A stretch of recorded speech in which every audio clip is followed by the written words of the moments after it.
Innal hamdalillah nahmaduhu wa nasta'inuhu wa nastaghfiruhu wa natubu ilaihi wa na'udzu billahi min shururi anfusina wa min sayyiati a'malina may yahdihillahu fala mudilla lahu wa may yudlil fala hadiyalah. Asyhadu an la ilaha illallah wahdahu la syarika lah wa asyhadu anna Muhammadan abduhu wa rasuluhu la nabiyya ba'dah. Ya ayyuhalladzina amanu taqullaha haqqa tuqatih wa la tamutunna illa wa antum muslimun. Fa inna asdaqal hadithi kitabullah wa khairal huda huda Muhammadin sallallahu alaihi wasallam. Wa syarrul umuri muhdatsatuha wa kullu muhdatsatin bid'ah wa kullu bid'atin dhalalah wa kullu dhalalatin finnar. Ma'asyiral muslimin, usikum wa nafsi bitaqwallah faqad fazal muttaqun. Sungguhnya hari kiamat memiliki banyak nama yang setiap nama menggambarkan tentang dahsyatnya hari tersebut. Di antaranya adalah at-tammah yang artinya hari yang di mana malapetaka menyebar menimpa siapa saja. Dinamakan juga dengan as-sakhah, yaitu hari di mana ditiupkan sangkakala sampai mengkakak telinga orang-orang yang mendengarnya sehingga mematikan mereka. Disebut juga dengan al-ma'ad, yaitu hari kebangkitan di mana manusia dikeluarkan dari kuburan mereka dalam kondisi hufatan, uratan, gurlan, buhman, tidak memakai alas kaki, tidak berpakaian, belum disunat dan tidak membawa apa-apa. Di antara nama hari kiamat adalah al-qari'ah. Al-qari'ah artinya suatu yang menakutkan sampai merasuk ke dalam hati orang yang menghadiri hari yang sangat dahsyat tersebut. Dan di antara nama hari kiamat adalah Yaumuddin, yaitu hari pembalasan, di mana setiap orang akan dibalas atas apa yang pernah dia lakukan selama di atas muka bumi. Dan di antara nama hari kiamat adalah Yaumul Qiyamah. Dikatakan Yaumul Qiyamah yang artinya dari qiyam, yang artinya berdiri. Karena ketika manusia dibangkitkan, mereka tidak bisa duduk, mereka tidak bisa berbaring, mereka terus berdiri di bawah matahari dalam jarak 1 mil menanti kedatangan Allah Subhanahu wa taala untuk menyidang mereka satu demi satu. Dan di antara nama hari kiamat adalah Yaumul Hisab. Yaumul Hisab yaitu artinya seorang akan dihisab, diaudit oleh Allah Subhanahu wa taala atas apa yang dia lakukan dan atas nikmat-nikmat yang dia rasakan. Allah Subhanahu wa taala menyebutkan tentang Yaumul Hisab dalam banyak ayat. Di antaranya Allah berfirman, "Hadza ma tu'aduna li yaumil hisab." Ini yang telah dijanjikan kepada kalian untuk di hari hisab, di hari perhitungan kelak. Demikian juga Allah Subhanahu wa taala berfirman tentang perkataan Nabi Musa, wa qala Musa inni uztu bi rabbi wa rabbikum min kulli mutakabbirin la yu'minu bi yaumil hisab. Kata Nabi Musa alaihissalam, aku berlindung kepada Rabbku dan Rabb kalian dari semua orang yang sombong yang tidak beriman dengan hari perhitungan. Demikian juga Allah menyebutkan orang-orang kafir yang mereka dengan sombongnya mereka berkata, Rabbana ajjil lana qittana qabla yaumil hisab. Ya Allah, segerakanlah azab kepada kami sebelum datang hari perhitungan. Ini menunjukkan bahwasanya mereka tahu Rasulullah sallallahu alaihi wasallam sering mengingatkan mereka tentang adanya hari perhitungan. Dan Allah menyebutkan betapa banyak orang yang tersesat gara-gara tidak beriman atau lupa dengan hari perhitungan. Kata Allah Subhanahu wa taala, "Innal ladzina yadhilluna an sabilillahi lahum adzabun syadidun bima nasu yaumal hisab." Sungguhnya orang-orang yang tersesat dari jalan yang lurus, bagi mereka azab yang pedih karena mereka lupa dengan yaumul hisab, dengan hari perhitungan. Ma'asyiral muslimin, sungguhnya hari itu akan datang kepada kita. Dan setiap kita akan dihisab oleh Allah Subhanahu wa taala. Diaudit oleh Allah Subhanahu wa taala. Dimintai pertanggungjawaban oleh Allah Subhanahu wa taala. Apa yang akan diaudit dari kita? Secara umum yang diaudit dari kita, yang dihitung oleh Allah Subhanahu wa taala 2 perkara. Yang pertama adalah amalan yang kita lakukan. Amalan-amalan yang kita lakukan. Yang kedua atas nikmat-nikmat yang kita rasakan. Adapun pertama tentang amalan-amalan yang kita lakukan, Allah Subhanahu wa taala berfirman, "Fa wa rabbika lanas'alannahum ajma'ina amma kanu ya'malun." Demi Rabbmu, Allah bersumpah dengan dirinya sendiri, demi Rabbmu, falanas'alannahum ajma'in, sungguh kami benar-benar akan bertanya kepada mereka seluruhnya tanpa terkecuali, amma kanu ya'malun, atas apa yang mereka kerjakan. Adapun jenis kedua yang ditanyakanlah nikmat-nikmat. Allah Subhanahu wa taala berfirman, "Tsumma latus'alunna yawma idzin 'anil na'im." Kemudian sungguh-sungguh benar-benar kalian akan ditanya tentang nikmat-nikmat yang kalian rasakan. Ma'asyiral muslimin, adapun amalan yang akan ditanya oleh Allah Subhanahu wa taala adalah seluruh amalan yang kita lakukan. Di antaranya Allah sebutkan adalah tentang amalan mata, amalan telinga dan amalan hati. Kata Allah Subhanahu wa taala, "Wala taqfu ma laisa laka bihi ilm. Innas sam'a wal basara wal fuada kullu ulaika kana anhu mas'ula." Kullu ulaika kana anhu mas'ula. Kata Allah Subhanahu wa taala, jangan kalian mengikuti apa yang kalian tidak punya ilmu tentangnya. Sungguhnya pendengaran, sungguhnya penglihatan dan hati akan dimintai pertanggungjawaban oleh Allah Subhanahu wa taala. Ketahuilah setiap yang kita lihat, apapun yang kita lirik, maka semuanya tercatat dengan detail. Dicatat oleh para malaikat yang tidak menyisakan sedikit pun. Ya, mali hadzal kitabi la yughadiru saghiratan wala kabiratan illa ahsaha. Kitab apa ini yang tidak meninggalkan apapun kecuali dia catat, yang besar maupun yang kecil tidak ada yang terluputkan. Maka semua yang kita lihat, apapun yang kita lirik, semua tercatat dan semuanya akan dipaparkan oleh Allah Subhanahu wa taala dan akan dihisap oleh Allah Subhanahu wa taala. Maka waspadalah setiap kita untuk memastikan tidak melihat kecuali yang diridhai oleh Allah Subhanahu wa taala, tidak memandang kecuali yang tidak diharamkan oleh Allah Subhanahu wa taala, dan semua yang diharamkan oleh Allah maka berusahalah kita tundukkan pandangan. Dan kita hidup di zaman betapa banyak hal-hal haram yang bisa kita lihat.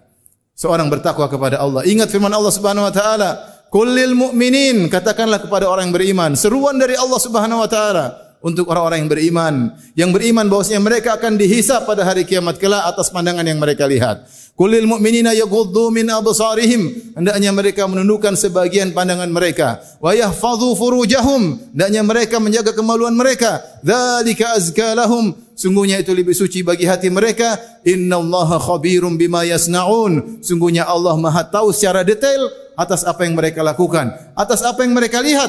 Kata Allah Subhanahu wa taala, "Ya'lamu kha'inatal a'yuni wa ma tukhfis sudur." Allah mengetahui lirikan mata seseorang dan Allah mengetahui apa yang disembunyikan oleh dada-dada mereka. Maka waspada, janganlah kita melihat aurat-aurat wanita yang terumbarkan di media sosial. Bertakwalah kepada Allah. Setiap lirikan yang kita lihat tercatat dan akan diungkap oleh Allah pada hari kiamat kelak. Siapa yang menundukkan pandangannya, maka Allah akan mensucikan hatinya. Allah akan berikan cahaya kepada hatinya.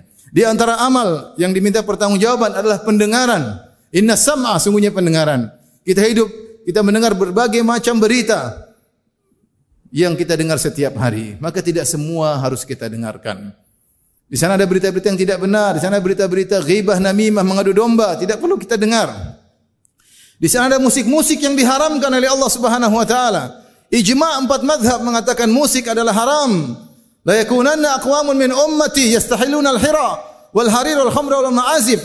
Al-Imam Al-Bukhari rahimahullah meriwayatkan dalam sahihnya, Rasulullah SAW bersabda, akan ada dari umatku suatu kaum yang mereka menghalalkan zina, mereka menghalalkan khamar, mereka menghalalkan kain sutra bagi lelaki, dan mereka menghalalkan alat-alat musik. Lihatlah apa yang telah dilakukan oleh alat musik kepada manusia, melalaikan mereka dari jalan Allah Subhanahu wa taala, menjerumuskan mereka dalam berbagai macam kemaksiatan. Lihatlah kehidupan artis-artis yang penuh dengan kepayahan, kesusahan, jauh dari jalan Allah Subhanahu wa taala yang digandrungi oleh para pemuda. Bertakwalah kepada Allah, jaga telinga kita, jangan kita mendengar ayat-ayat syaitan, jangan kita dengar hal-hal yang merusak hati kita. Sungguhnya setiap pendengaran kita akan dimintai pertanggungjawaban oleh Allah Subhanahu wa taala. Kemudian al-fuad, sungguhnya hati akan dimintai pertanggungjawaban oleh Allah Subhanahu wa taala. Apa yang kita jalan ke dalam hati kita, ya, semuanya akan diminta pertanggungjawaban. Kalau kita dendam, kalau kita riya, beramal karena ingin dipuji oleh orang, kalau kita hasad, tidak ridho dengan pemberian Allah, hasad kepada orang lain, ya, semuanya ini akan diminta pertanggungjawaban oleh Allah Subhanahu wa taala. Semoga Allah bisa menjadikan kita kuat untuk menjawab pertanyaan-pertanyaan Allah Subhanahu wa taala. Aqulu qouli hadza astaghfirullah li wa lakum wa lisal muslimin kulli dhanbin wa khati'ah fastaghfiruhu innahu huwal ghafurur rahim.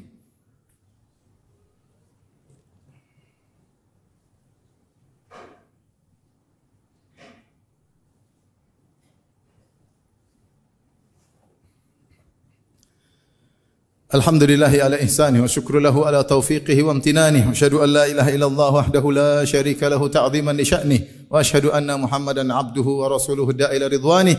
Allahumma salli alaihi wa ala alihi wa ashabihi wa ikhwani. Ma'asyiral muslimin, di antara perkara-perkara yang akan kita dihisab oleh Allah Subhanahu wa taala adalah kenikmatan-kenikmatan yang kita rasakan. Kata Allah Subhanahu wa taala, "Tsumma latus'alunna yawma idzin 'anil na'im." Sungguhnya kalian benar-benar akan ditanya tentang nikmat yang kalian dapatkan. Dan nikmat yang kita dapatkan sangat banyak. Di antaranya ada 4 nikmat yang akan kita ditanya oleh Allah Subhanahu wa taala. Rasulullah SAW bersabda, lan tazula qadama 'abdin hatta yus'ala an arba'. Tidak akan bergeser kedua kaki seorang hamba, tidak akan bergeser menuju surga dan tidak akan bergeser atau menuju neraka kecuali akan ditanya kepadanya tentang 4 perkara. An umrihi fima afnah, tentang umurnya kemana dia habiskan. Wa an syababihi fima ablah, tentang masa mudanya kemana dia habiskan. Wa an malihi, tentang hartanya. Min aina iktasabahu wa fima anfaqah, dari mana dia dapatkan hartanya dan kemana dia habiskan. Wa an ilmihi fima amila bihi, tentang ilmunya, apa yang sudah dia amalkan dari ilmunya. Siapkanlah pertanyaan ini akan ditanya kepada kita semua. Yang pertama, an umrihi fima afnah, tentang umurnya kemana dia habiskan. Sungguhnya usia adalah nikmat dari Allah Subhanahu wa taala. Namun banyak orang yang terpedaya. Kata Nabi SAW, nikmatani maghbunun fihima katsirun minan nas. 2 nikmat yang banyak orang merugi, terpedaya terhadap 2 nikmat tersebut. As-sihhatu wal faragh, kesehatan dan waktu luang. Sungguhnya umur kita adalah waktu kita. Bukankah umur kita adalah kumpulan hari-hari kita? Kata Al-Hasan Al-Basri rahimahullahu ta'ala, ya bena Adam, innama anta ayyam. Wahai anak Adam, sungguhnya engkau adalah kumpulan hari-hari. Fa idza dhahaba ba'dul ayyam, dhahaba ba'duk. Jika telah pergi sebagian hari darimu, berarti telah pergi sebagian dirimu darimu. Fa idza dhahaba ba'duka, yushiku an yadhhab kulluk. Kalau sebagian darimu telah pergi, dikhawatirkan kau akan pergi seluruhnya, itu kau akan meninggal dunia. Maka hari-hari yang kita lewati, menit-menit yang kita lewati, detik-detik yang kita lewati, semuanya akan diminta pertanggungjawaban oleh Allah Subhanahu wa taala, apa yang kita gunakan dengan waktu tersebut. Apakah untuk bertakwa kepada Allah, ataukah waktu tersebut kita buang-buang tidak ada manfaatnya, ataukah kita gunakan untuk maksiat, menghabiskan waktu menonton acara-acara film-film yang terumbar aurat wanita, berseri-seri kita nonton, ataukah umur kita habiskan untuk menonton pertandingan-pertandingan yang tiada henti-hentinya. Kita tidak mengenal waktu. Umur kita buang-buang begitu saja. Semuanya ada waktunya. Silakan nonton, ada waktunya. Kalau mau nonton pertandingan ada waktunya. Tetapi candu, kemudian menghabiskan umur untuk hal itu seluruhnya. Sementara Al-Quran tidak kita buka. Sementara tidak ada waktu untuk menelpon orang tua. Tidak ada waktu untuk ziarah ke rumah kakak, ke rumah adik. Tidak pernah kontak sama tante dan om. Tidak sempat waktu untuk pergi ke masjid. Tidak sempat waktu untuk ikut pengajian. Terus apa yang mau kita jawab pada hari kiamat kelak? Ketika dibuka catatan amal kita, isinya semuanya pertandingan-pertandingan, film, dan macam-macam. Berita-berita yang kita dengarkan yang mungkin manfaatnya sedikit, lebih banyak mudaratnya. Maka seorang ingat setiap detik yang dia lewati akan ditanya oleh Allah Subhanahu wa taala. Siapkan jawaban atas pertanyaan tersebut. Kemudian kata Nabi sallallahu alaihi wasallam, "An syababihi fima ablah," tentang masa mudanya, kemana dia habiskan. Sungguhnya masa muda adalah bagian dari umur, tetapi dia akan ditanya secara spesifik karena disitulah masa di mana seorang sangat produktif. Adapun ketika dia masih kecil, dia mungkin tidak begitu semangat. Ketika dia sudah tua, mungkin banyak uzur, tapi masa muda dan kebanyakan kita adalah orang-orang muda. Maka situlah saat kita produktif untuk bisa bertakwa kepada Allah, untuk bisa menanam amal sebanyak-banyaknya yang akan kita panen pada hari kiamat kelak ketika kita dihisab oleh Allah Subhanahu wa taala. Maka seorang manfaatkan masa mudanya sebelum datang masa tuanya. Kemudian tentang hartanya akan ditanya. 2 pertanyaan saja.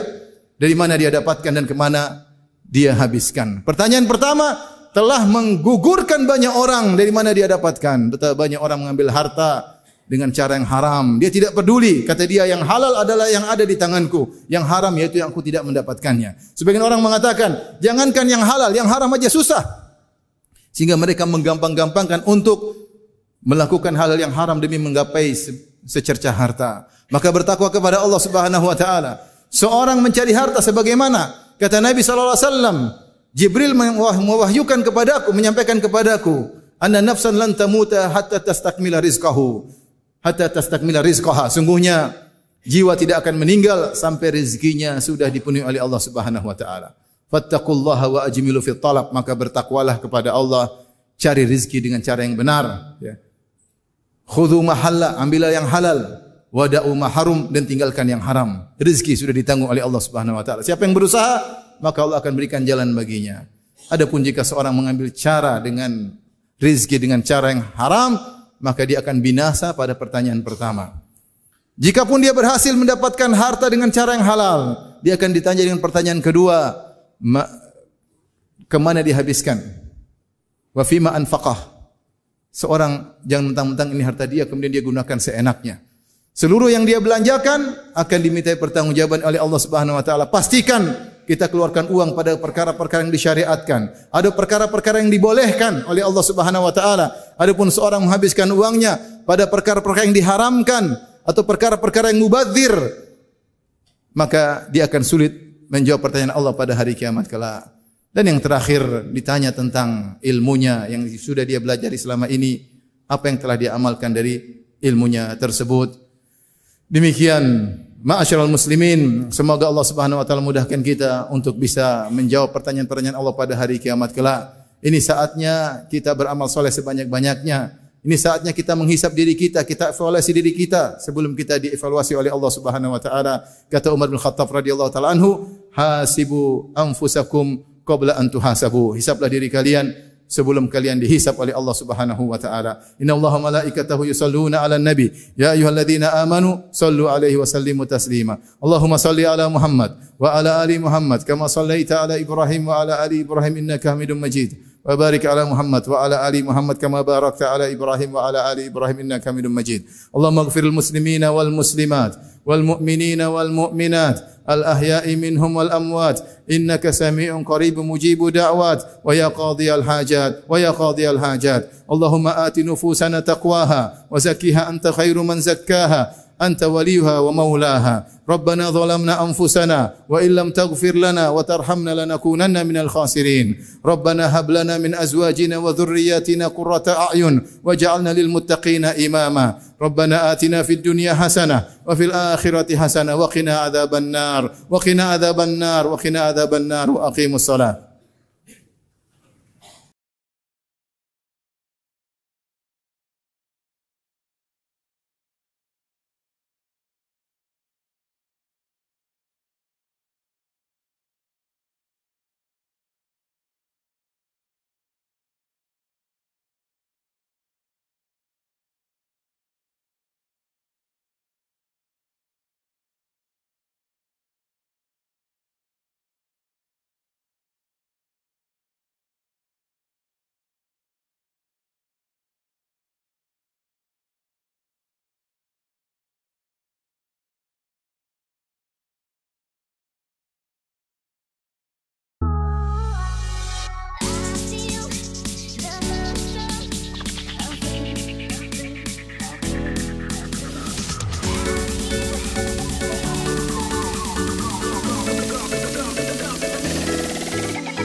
Ebong musik nih bos, ebong musik.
Ebong musik.